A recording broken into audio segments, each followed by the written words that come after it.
Welcome to ஆதினிஸ் kitchen. இன்றைக்கி வாங்க நம்ம வீட்டில் இருக்க மசாலாவை வச்சு கிறிஸ்பியான கோபி 65 எப்படி செய்யணும்னு பார்க்கலாம். ஃபஸ்ட்டு காலிஃப்ளவரை இந்த மாதிரி மீடியம் சைஸில் கட் பண்ணிவிட்டு சுடு தண்ணியில் போட்டுட்டு கொஞ்சமாக மஞ்சத்தூள் போட்டு மிக்ஸ் பண்ணிக்கோங்க.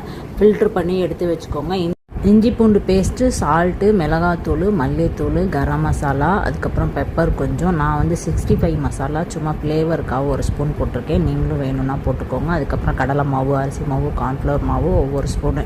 இது எல்லாத்தையும் போட்டுட்டு நல்லா மிக்ஸ் பண்ணிக்கோங்க. கொஞ்சமாக தண்ணி தேவைப்பட்டால் கொஞ்சமாக தண்ணி விட்டுட்டு மிக்ஸ் பண்ணி கொஞ்சம் நேரம் ஊற வச்சுடுங்க. அதுக்கப்புறம் ஊறினதுக்கப்புறம் ஒரு கடாயில் எண்ணெய் விட்டுட்டு அதில் வந்து கொஞ்சம் கொஞ்சமாக போட்டு பொரித்து எடுத்து பாருங்கள். அவ்வளோ டேஸ்ட்டாக இருக்கும். கிறிஸ்பியும் வந்து சொல்லவே முடியாது. டேஸ்ட்டு வந்து இப்போ எவ்வளோ எல்லா சைடிஷ்க்குமே வச்சு சாப்பிட்லாம். வெறுமனே வந்து சாப்பிட்றது கூட அவ்வளோ டேஸ்ட்டாக இருந்தது. நீங்களும் ட்ரை பண்ணி பாருங்கள். நம்ம ரெஸ்டாரண்ட்டில் சாப்பிட்ற அதே டேஸ்ட்டு, அதே ஸ்மெல் எல்லாமே இருக்கும். Thank you friends. வீடியோ பிடிச்சிருந்துச்சுன்னா லைக் பண்ணிவிடுங்க.